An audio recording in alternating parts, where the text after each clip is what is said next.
नमस्कार मित्रों। आज चिंतन में आत्मज्ञान का जागरण। इस संसार की अनुपम सबसे कीमती धरोहर है अपने अंतःकरण से सशक्त एवं जीवन से बल, आरोग्य एवं तेज का प्रस्फुटन होना। यह तभी संभव है जब मनुष्य अपनी आत्म प्रेरणा को पहचान ले, क्योंकि गिनने से बहुत साधन हो सकते हैं परंतु उठने का एक ही है, वह है आत्म विगलन। इसके बिना वह समर्थता नहीं आती जो कि हमें चाहिए। जीवन का स्वरूप ही परिवर्तित हो जाता है यदि हम यह समझ लें कि अपने भीतर एक महान शक्ति का निवास स्थान है, जो रुकना, भागना या बिखरना नहीं जानती, जो पदार्थ की गुलामी से कोसों दूर है, जिसे जीवन में ने हमें किसी उद्देश्य, विशेष उद्देश्य से दिया है। यह शक्ति है आत्मा की वह पुकार कि उसे सतत ऊंचा उठना है।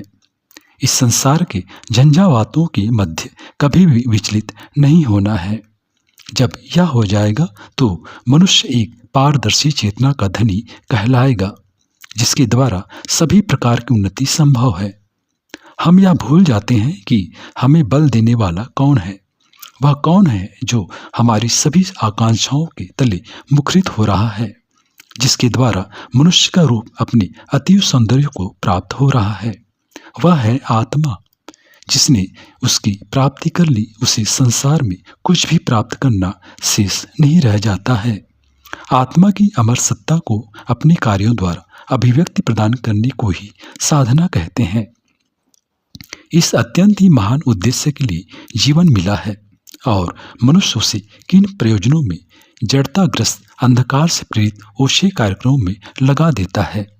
जब तक हमारा अंतर्मन शुद्ध, निष्पाप एवं हर प्रकार की संकीर्णता से भरे नहीं हुआ, हम में जीवन को नवरूप में सुगठित करने की प्रेरणा नहीं उभरी, हम पूर्ववत मान्यताओं और चाल चलन को त्यागने में समर्थ नहीं हो सके, तब तक जीवन का प्रकाश हमसे वंचित ही रहेगा, क्योंकि हम एक अधूरी चेतना के धनी होंगे, जिसने अभी तक उठना ही नहीं सीखा है।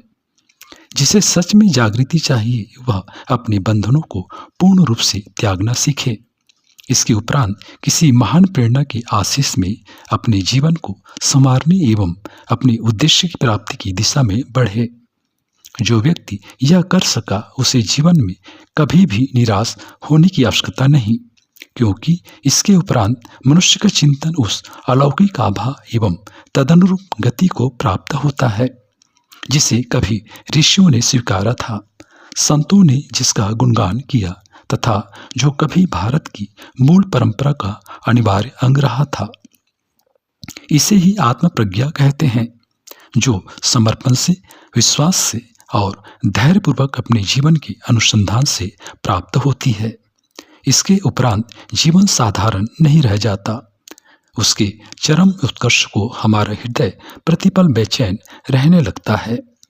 अंतरंग का विषय व्यापार थमने लगता है तथा हमें लघु से विराट बनने का अवसर प्राप्त होता है। यही आत्म साधना है।